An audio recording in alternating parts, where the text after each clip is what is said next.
नमस्कार, मैं हूं अभिनय आकाश और आप देखना शुरू कर चुके हैं प्रभा साक्षी का स्पेशल शो मातृभूमि।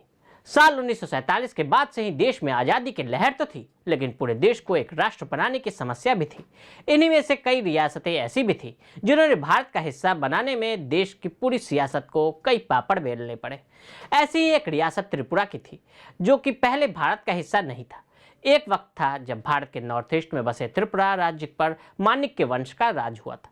इसके राजा वीर विक्रम किशोर देव बर्मन थे, लेकिन आज हम जिस त्रिपुरा की बात कर रहे हैं उसे अंग्रेज हिल टिपोरा के नाम से बुलाते थे। इसमें टिपेरा जिला भी आता था। पहले उदयपुर इसकी राजधानी हुआ करती थी। फिर 18वीं सदी में ओल्ड अगरतला और 19वीं सदी में एक नए शहर अगरतला नाम देकर राजधानी बनाया गया। इस तरह से इस इलाके के नाम और काम दोनों समय समय पर बदलते रहे। तब त्रिपुरा के राजा आसपास के इलाके जैसे नोआखली और सिलहट से भी जमींदारी वसूला करते थे, जिसका एक हिस्सा अंग्रेजों के पास जाता था। लेकिन आज़ादी के वक्त देश का बंटवारा भी हुआ और रियासतों की राजशाही भी खत्म हो गई। लेकिन यहीं पर एक खेल इस रियासत के साथ हुआ।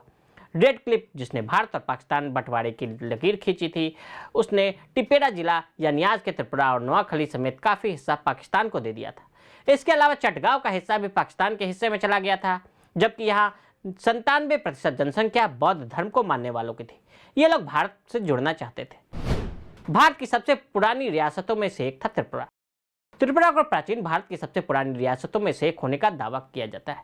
राष्ट्रीय शासक त्रिपुरा के शासकों का दावा है कि वे चंद्र राजवंश के योयती के वंशज हैं। राजा योयती के उत्तराधिकारी राजा दुर्हा, राजा बावड़ू, राजा प्रत्यर्दन और राजा दैत्य, राजा त्रिपुर, राजा त्रिलोचन सबसे पुराने राज्य इतिहास के रजरत्नाकर राजा बाबुर का समर्थन करते हैं। उड़ीसा में बैतरणी नदी तक के देशों पर विजय प्राप्त की और बर्मा का एक भाग अपने राज्य में मिला लिया।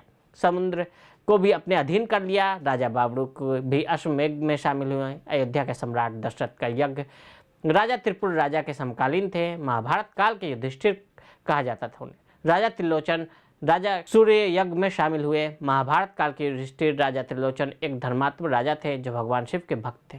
त्रिपुरा की शाही वंशावली का ऐतिहासिक अध्याय वास्तव में माणिक्य राजवंश के नाम से जाना जाता है।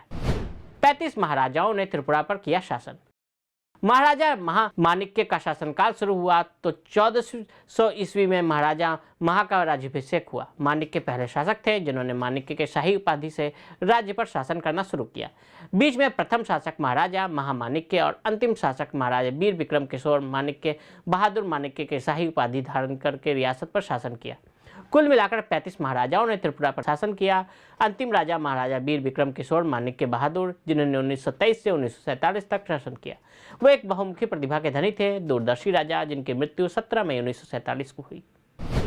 महाराजा की मौत और मुस्लिम लीग का षड्यंत्र। अप्रैल 1947 में राजा वीर विक्रम किशोर को इस बात का भान हो गया था कि भारत पाकिस्तान बंटवारे की घोषणा होते वक्त हालात बद से बदतर हो जाएंगे।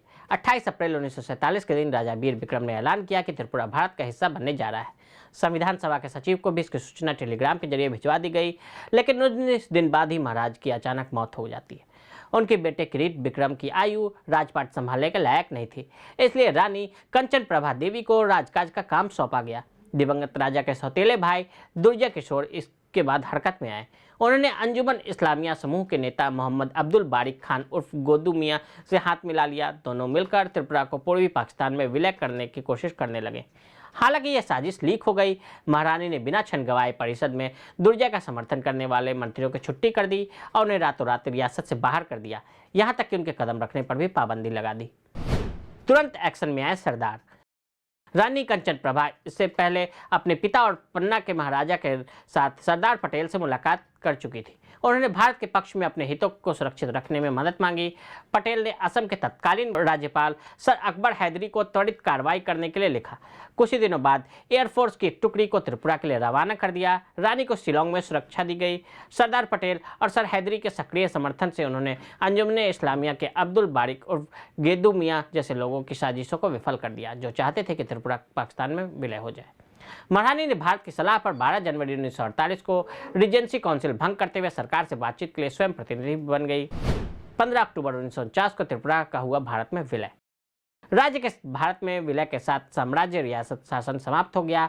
15 अक्टूबर 1949 को महारानी कंचन प्रभा महादेवी ने त्रिपुरा विलय पर हस्ताक्षर किए। 9 सितंबर 1949 को नई दिल्ली में उनके पुत्र किरीट विक्रम किशोर माणिक्य की ओर से समझौता उनके दिवंगत पति महाराज विक्रम की सहमति के अनुसार हो गया। इस प्रकार 15 अक्टूबर 1949 को त्रिपुरा का आधिकारिक तौर पर भारत में विलय हो गया। 1956 में त्रिपुरा को यूनियन टेरिटरी का दर्जा मिला। प्रादेशिक परिषद को समाप्त कर दिया गया और संविधान अधिनियम 1962 के प्रावधान के अनुसार विधानमंडल और मंत्री परिषद के निर्माण के लिए बनाया गया। 1 जुलाई 1963 को इसे त्रिपुरा विधानसभा में परिवर्तित किया गया और मंत्री परिषद का गठन किया गया। राज्य की पहली विधानमंडल के शुरुआत 30 सदस्यों की संख्या के साथ यही लोकतंत्र प्रक्रिया 1971 से चलती आ रही है। अगर आप भी लेना चाहते हैं देश दुनिया की तमाम जानकारी तो आज ही सब्सक्राइब करें हमारे चैनल को। साथ ही नीचे दिए बेल आइकन को जरूर दबाएं ताकि हर अपडेट आप तक पहुंच सके।